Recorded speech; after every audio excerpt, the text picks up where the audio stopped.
Mercredi 2 juillet 2025, le rôle du peintre. Qu'est-ce que j'en pense? Alors ça va être un article absolument pas historique parce que j'ai une culture assez fraîche de la peinture et en fait ça fait partie d'une expérience scientifique que je mène depuis très longtemps et donc je suis une personne ignare qui a une certaine science et donc je me sers de cette science pour communiquer. Donc quand je parle de peinture, je parle du rôle de la peinture dans la civilisation englobante. Parce qu'on ne peut pas parler de civilisation sur un interface précis, étant donné que la peinture a été le premier effet linguistique ressenti comme étant l'approbation écosystémique que l'être devait s'exprimer en tant qu'être. Donc on va revenir sur la valeur de l'être. La peinture apporte une structure sur comment appréhender le verbe être.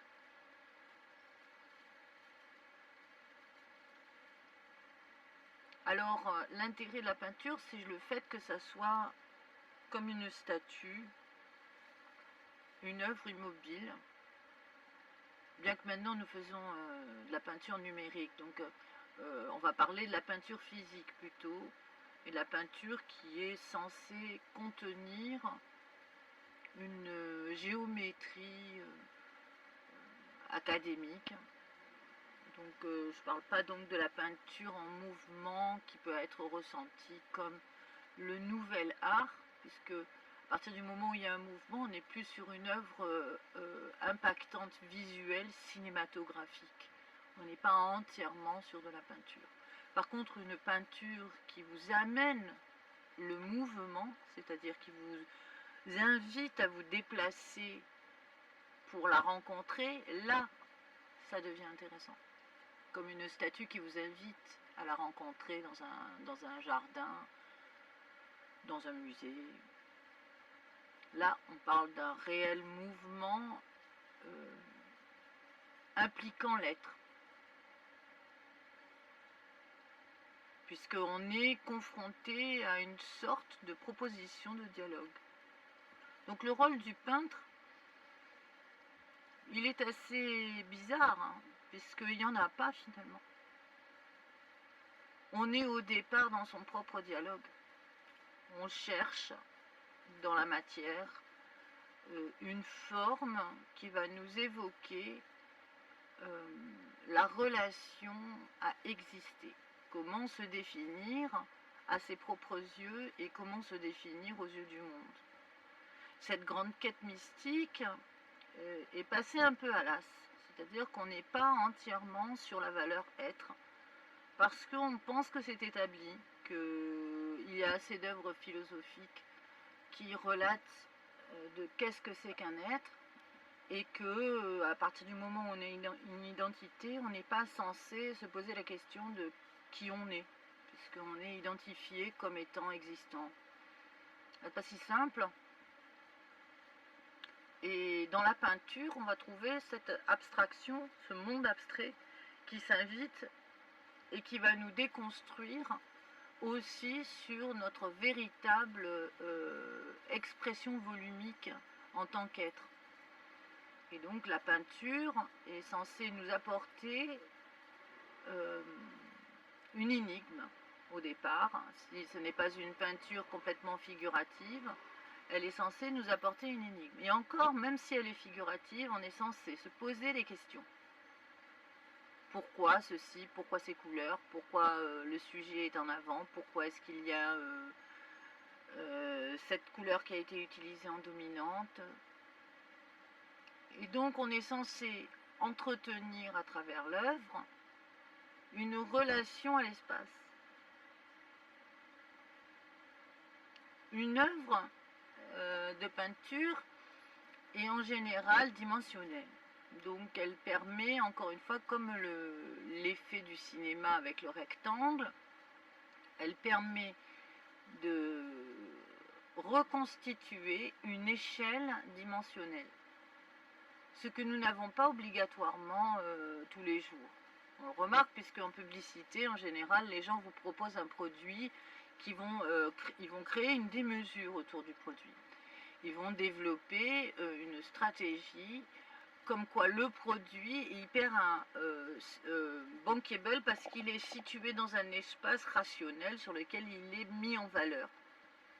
Et on s'aperçoit en fait que le produit il est toujours beaucoup plus grand ou beaucoup décalé par rapport aux sujets qui sont censés le mettre en valeur pour que le produit vous percute à la tête comme quoi il est important et qu'il est disposé à être d'une grande importance dans votre existence. Et quand on reçoit le produit, en général, il est beaucoup plus petit. On s'est imaginé un produit fonctionnel et qui s'avère être plus petit qu'on a. Donc le rapport de la dimension par la peinture est très important, surtout lorsque c'est abstrait. Parce que le rapport que l'on a au corps va nous renseigner aussi de notre propre boussole. Un peu comme un marin qui est en mer, qui découvre qu'il a des outils, comme un compas, une boussole, et qui va se positionner naturellement dans la mouvance en fait des formes. Donc le rôle du peintre, c'est de réveiller une sorte d'état fossile qui est en nous, qui est les premiers assemblages qui ont constitué, existé, et qui ont créé un développé esthétique, pas entièrement défini par l'académique, c'est-à-dire les valeurs et proportions en correspondance avec les critères esthétiques qu'on va retrouver dans la fashion par exemple, mais plutôt comme le critère esthétique comme étant l'harmonique entre plusieurs et diverses formes, y compris des formes qui sont issues de la boue par exemple, on va retrouver dans certaines œuvres. Donc ça nous permet à nous de regarder un cadre qui fasse 2 mètres de haut, qui soit un triptyque ou qui soit un tout petit modèle, et de relativiser un espace, c'est-à-dire de se rendre compte que l'espace en fait n'a pas de dimension précise. Nous ne sommes pas entièrement sûrs qu'un mètre est un mètre, puisque nous n'avons pas de relation, de comparaison à qu'est-ce que c'est qu'autre chose qu'un mètre.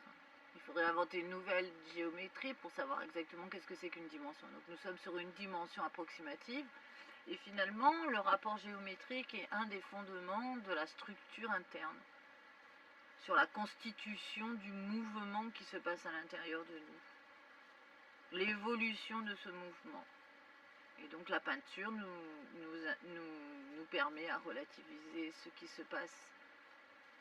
Il faut savoir qu'en fait l'être humain il est un peu comme dans un système abyssal. Nous ne sommes pas entièrement sortis de profundis mundis. Et nous avançons pas à pas à découvrir notre monde, mais on tâtonne, on est un peu comme des têtards, un peu, hein, dans une espèce de poisse un peu. On s'en rend pas compte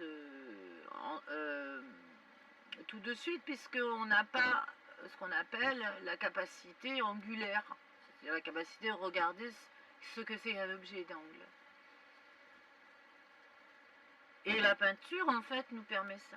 Nous permet de commencer à aiguiser notre œil au monde de l'abstraction et donc de redéfinir qu'est-ce que c'est que la forme dans le concept universel de notre espace. Qu'est-ce que la forme? Et l'avantage de la peinture abstraite, c'est que le monde tel qu'il est un monde fait de mouvements, ce qui veut dire que chaque vitesse est représentée au point où elle se situe et que nous apercevons qu'un tout petit peu de ce qui se passe à certaines échelles, qu'on n'est pas entièrement dans la capacité de pouvoir faire un focus sur une dimension et de regarder la beauté de ce qui s'y passe. Alors finalement, l'abstraction, le monde de l'abstraction nous permet de pouvoir accéder à des interfaces qui nous amènent à des réflexions un tout petit peu plus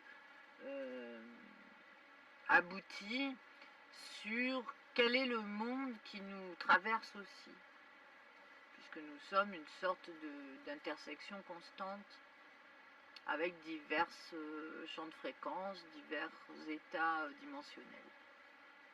Donc c'est un peu ça le rôle du peintre pour moi.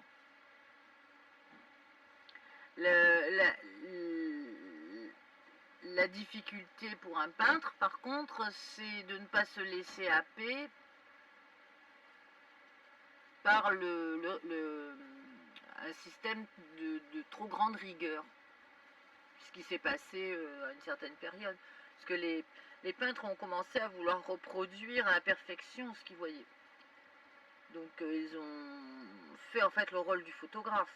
Ils ont cherché à être dans une vérité sur qu'est-ce que la couleur réelle de ce que je vois, qu'est-ce que la forme réelle d'une personne que je vois, etc. Donc c'est le rôle un peu du photographe. Et encore, quand on est photographe, on s'aperçoit que pour être un vrai photographe de portrait, il faut avoir un sens bien précis de la forme et une captation énorme aussi de l'intérieur de la personne pour pouvoir faire un portrait qui ressemble réellement à la personne et pas une œuvre extraite de la personne. En général, on reconnaît un bon photographe comme ça. Mais on reconnaît aussi un photographe qui va se détourner son travail vers la peinture à partir du moment où il extrait un personnage d'une personne et sur lequel il compose ensuite une histoire, ce qui est différent. Donc le rôle en fait de la peinture, qui rejoint donc la photographie par défaut, c'est aussi de statuifier quelque chose. C'est une sorte d'immobilité qui est importante, puisque l'immobilité est représentée en général par l'architecture des pierres. Un bâtiment est censé être immobile, une montagne est censée être immobile, un arbre n'est pas entièrement immobile, mais il est obligé de rester sur place. Il est donc pas entièrement statuifié, mais il va représenter une intersection entre différents mondes. Et donc finalement, le rôle du peintre, c'est d'être un relatif à une équation θ, pour éviter que nous soyons complètement happés par Chronos, donc l'équation du temps linéaire. Nous avons beaucoup en fait d'applications scientifiques spontanées dans le monde de l'art. C'est pour ça que le monde de l'art et de la science sont de véritables dialoguistes, même s'ils ne sont pas sur la même table d'études, ils finissent par engendrer une interface hyper fructifiant dans lequel les artistes ou les scientifiques peuvent puiser. Et bon, le peintre fait partie des figures dominantes, puisqu'il agence la forme à travers le mouvement de son propre pinceau, ou de l'outil qu'il va utiliser pour peindre. Et il est censé nous apporter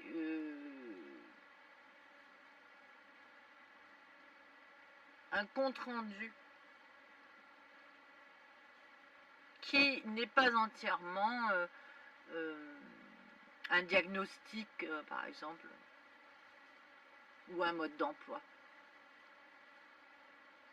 Il nous donne un compte-rendu, mais ce compte-rendu est délivré un peu sur les premiers archétypes de la construction du langage. C'est comme si par exemple on tombe sur du sanskrit ou de l'écriture cuniforme, on va finir par comprendre ce qu'il en est, mais on va quand même être dubitatif sur certaines capacités d'interprétation, puisqu'on n'est pas dans l'historique complet de la langue. Bah, la peinture, c'est un peu la même chose, c'est-à-dire qu'on va rester quand même sur de l'énigme. Et dans cette énigme, on est censé nous rajouter une certaine pièce de puzzle qui va s'accorder à notre psyché, à notre inconscient. Donc c'est toujours très intéressant de confronter une peinture à un groupe, par exemple, et de voir quel est l'impact de quelque chose qui a été engendré avec de la réflexion ou de l'instinct, puisque des fois on peut peindre uniquement avec son instinct. On ne cherche pas en fait à savoir ce que l'on fait. On fait l'œuvre et elle est réalisée, ce qui est une démarche assez intéressante. Et il faudrait voir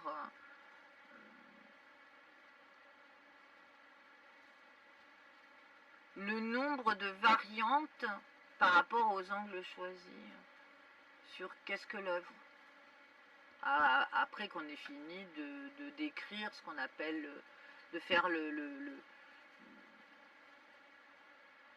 descriptif des objets, des personnes qui sont dans l'œuvre. Je crois que ce qui a déconcerté justement avec le rôle du pointillisme, toute cette période qui a décentré en fait le sujet justement le peintre de la photographie, donc de celui qui est censé reproduire le modèle, a développé l'imaginaire à travers une œuvre, et ça fait une ouverture au cinéma aussi. Ça a été un des axes concrets de la recherche après que l'être humain ait voulu s'avancer vers quelque chose qui donnait le mouvement. Mais quand on voit le pointillisme, on s'aperçoit qu'il y a des vérités qui sont bien plus fortes sur l'état de vérité qui existe dans le monde qu'une photographie avec la concrétude qui est développée comme quelque chose de rationnel. Puisque finalement, on s'aperçoit qu'en regardant une peinture, on s'aperçoit de plus moins l'infini. Mais plus moins l'infini est une valeur qui est par défaut un relatif pour expliquer un état dimensionnel qui ne peut pas être contenu dans un chiffre. Et on s'aperçoit aussi qu'il y a des points de structure dans un tableau qui vous amènent à une complexité. Une réflexion justement sur qu'est-ce que c'est qu'une interface. Donc c'est très, ça porte aussi à l'esprit ce que c'est qu'aussi une échelle de dimension et pourquoi nous sommes dans un univers à 4 dimensions. Donc voilà, le rôle du peintre n'est pas si anodin. Il peut être tranquille dans son jardin, peindre des poissons, si c'est une personne qui est en bord de mer, faire de la représentation. On ne peut pas parler, en fait, on ne peut pas dire que le peintre doit être issu d'une certaine philosophie. Hein, ça c'est sûr. N'importe quelle personne qui est douée pour ne serait-ce que retranscrire le monde dans lequel il vit est déjà largement suffisant pour justement le monde dans lequel il vit. C'est ce qu'on va retrouver en général dans les villages. On va retrouver un peintre qui va peindre magnifiquement la place du village et puis il a sa petite galerie, etc. Bon, c'est quelque chose qui est très important pour ce qu'on appelle la géocoordonnée. Mais après, dans ce qu'on appelle l'universalité, c'est différent. Ce sont des peintres qui, eux, ont des grandes chaussures. Ils sont des grandes chaussures, donc c'est la botte de 7 lieues. Donc à partir du moment où ils ont des grandes chaussures, leur œuvre devient une valeur universelle. C'est-à-dire que, a priori, un extraterrestre va en entendre parler. Si on a bien disposé les œuvres culturelles dans les petits boîtiers qui circulent dans des satellites à cet effet, des petites capsules. Et c'est un rôle aussi un peu comme une sorte de capteur, un capteur naturel qui n'est pas obligatoirement, de donner la météo, on va dire, à l'être humain, mais qui va donner aussi une sorte de, de champ vibratoire. Donc on est un peu, ouais, voilà, dans une sorte de vibration, ce qu'on va retrouver aussi dans des religions différentes, un peu que ce que font les Indiens ou certaines ethnies qui sont plutôt dans lesquelles la vibration du tableau est censée apporter une structure cosmogonique. Et donc c'est un véritable relationnel avec l'écosystème. Donc c'est vrai qu'il y a de sorte un rapport chamanique quand même à la peinture. On ne peut pas déloger une sorte d'incantation qui est indépendant de la volonté du peintre. Il y a un message qui vous dépasse. Dans l'acte de peindre, oui, il y a bien un message qui dépasse le peintre.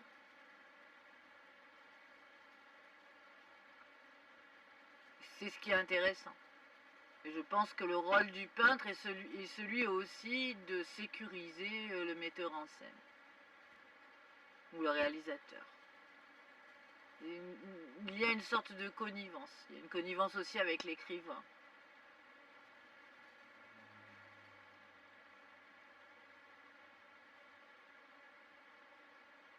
Donc c'est pas un petit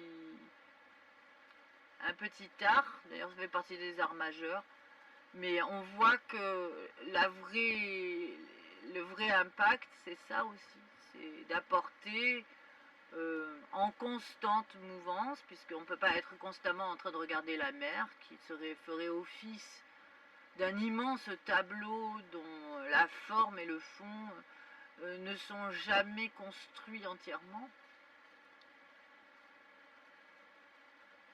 et sur lequel l'imaginaire, évidemment, bien sûr, est toujours porté à essayer de distinguer quelque chose.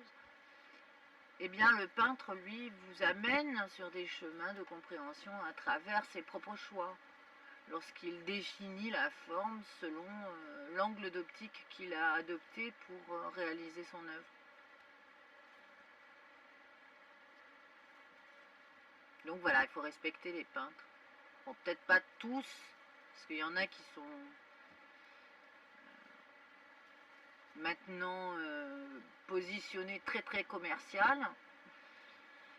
Donc bon, ça c'est notre problème de notre époque, hein. Comme je l'ai dit dans un autre article, nous sommes maintenant dans un monde du commerce. Donc là, je pense pas que ça soit une vocation commerciale que d'être peintre. Je crois que c'est un besoin physique d'être peintre. C'est un équilibre en fait, l'oreille interne, des yeux, de l'optique.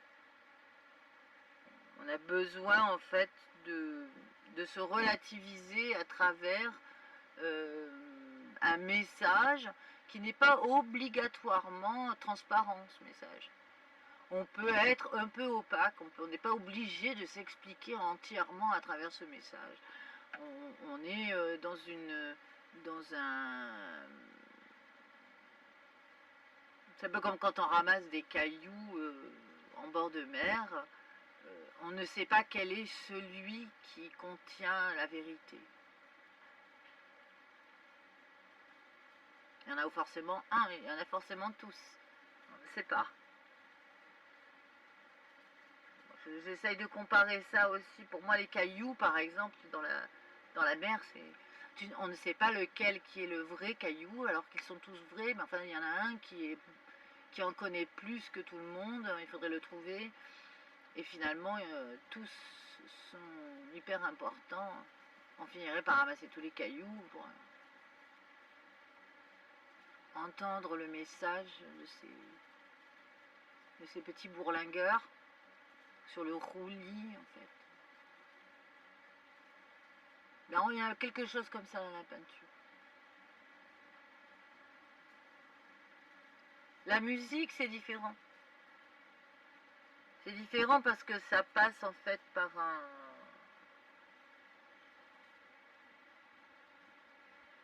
Il y a une limite dans le son. Bon, évidemment, il y a une limite aussi sur le papier. Si on fait un gros gloubi-boulga sur le papier, donc on a intérêt à ce que ce gloubi-boulga il vienne dire quelque chose quand même.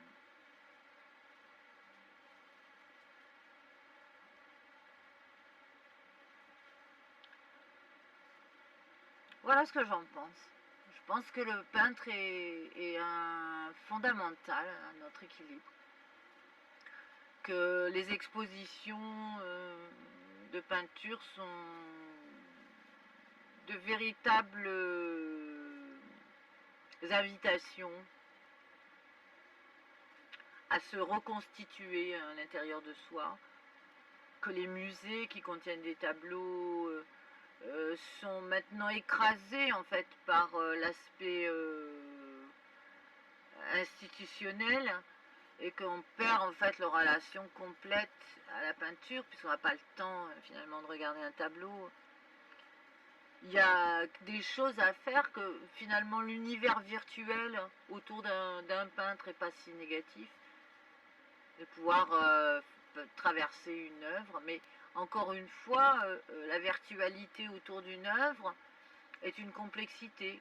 Il faut signer cette virtualité en tant que metteur en scène de ce qu'on appelle la visite d'une œuvre. Puisqu'à partir du moment où on va filmer une œuvre, on va quelque part imposer dans l'assemblage le développer. C'est-à-dire le relatif va commencer par une suite logique entre un A, un B, un C, etc. On ne va pas faire quelque chose qui est dissonant.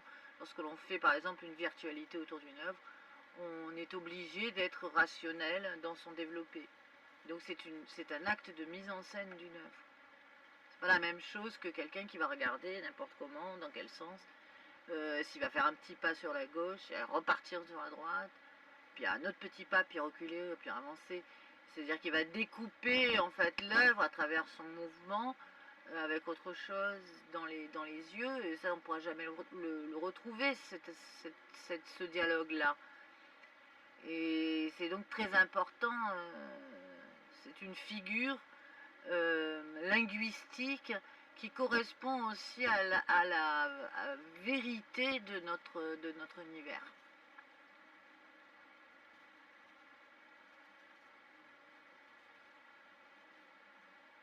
Qui lui est extraordinaire, donc qui s'accorde sa propre variation aussi à travers ce que nous représentons.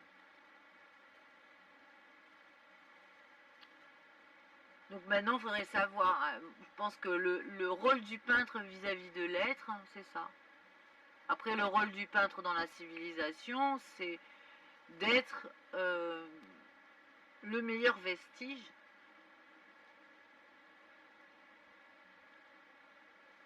et donc d'apporter quelque chose, encore une fois, qui va vous dépasser, puisqu'on ne peut pas faire une œuvre en se disant je vais absolument capter ce qu'est ma contemporanéité, puisqu'on n'est jamais trop contemporain de sa période. Sauf si on fait l'effort, un effort journalistique.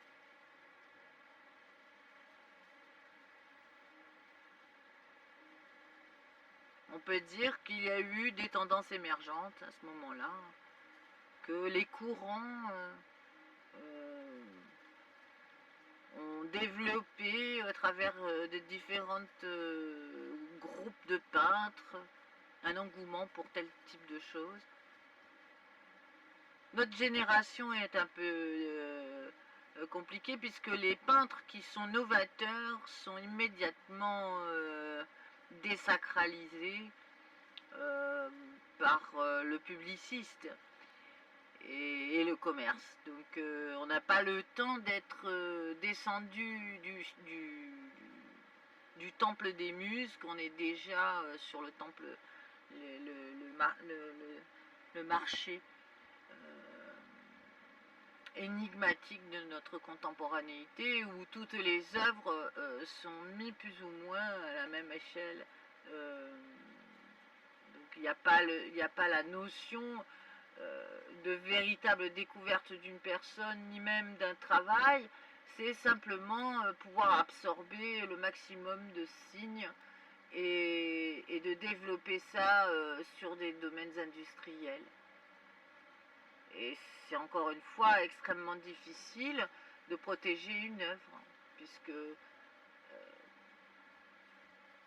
c'est la battle qui est en train de se passer à notre époque, qui est une battle un peu désastreuse, surtout quand on est dans un pays qui est censé représenter une figure culturelle. On a l'impression d'être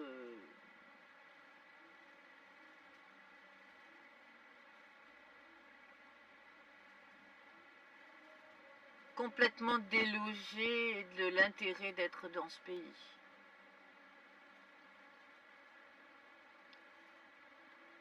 Donc voilà, il faut protéger les peintres. J'avance en fait à travers ces articles aussi sur des projets, hein, parce que quand j'ai pris l'initiative de faire ces petits articles comme ça, c'est pour rentrer en communication, mais c'est aussi pour avancer aussi sur une proposition que j'amènerai sûrement d'une façon ou d'une autre dans d'autres styles d'articles, de relativiser plus les avancées possibles par de la construction. Donc c'est vrai que les fondations sont un bon moyen. Savoir qu'il y a des fondations qui sont consacrées à des peintres, c'est une sécurité déjà.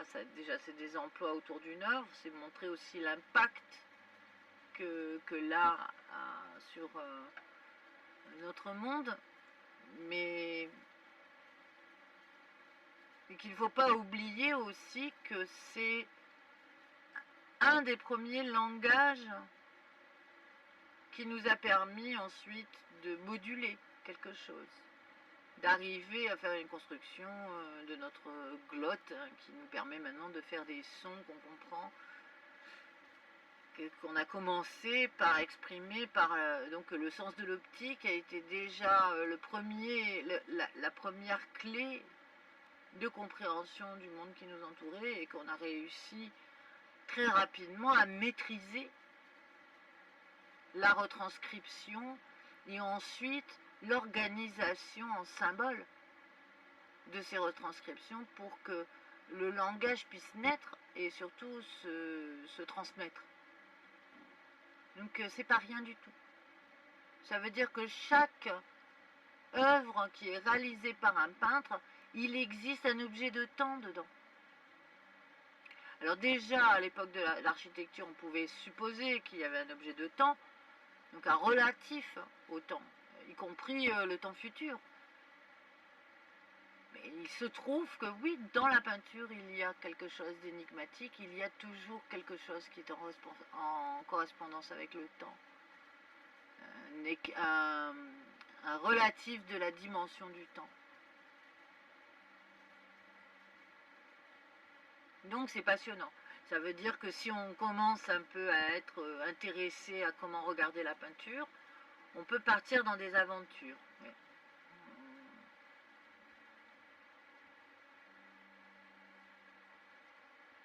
Et se rendre compte de choses extraordinairement troublantes. Y compris dans la peinture sacrée, celle qu'on va retrouver dans la chapelle Sixtine, qui contient des éléments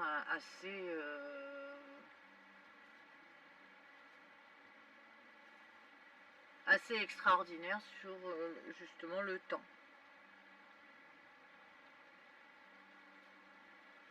Donc voilà, c'est une aventure qui montre aussi que l'être humain, malgré sa détermination à être une équation bêta, contient quand même une forte dose d'alpha. Et que c'est pour ça qu'il faut se lever le matin en se disant oui, bien sûr, le monde est pourri, mais dans le monde pourri, a des êtres de valeur. Et s'il en existe même qu'un seul, il faut se lever le matin quand même. Parce que le monde n'est pas tout à fait pourri. Il est simplement en train de se construire. Et que, encore une fois, il faut lutter contre quelque chose qui est soporifique, quelque chose qui nous abrutit le cerveau, quelque chose qui nous empêche d'être réveillés à notre temps présent, à notre journée. Et lorsqu'on contient, enfin, lorsqu'on a une œuvre d'art dans son appartement, il y a un effet bénéfique. C'est une œuvre qu'on invite chez soi et finalement ça nous permet d'aller mieux lorsqu'on considère une œuvre, que ce soit une photographie ou un tableau. Voilà ce que j'en pense. Alors peut-être j'aurais d'autres choses à dire. Enfin, c'est à débattre, hein, bien sûr. C'est à débattre avec des personnes qui sont érudits, qui auront peut-être des choses plus précises à dire sur l'intérêt de la forme, par exemple, sur la captation, ou sur l'historique.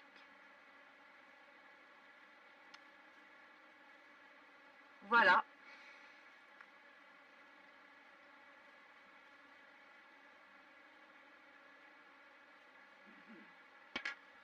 Fin de la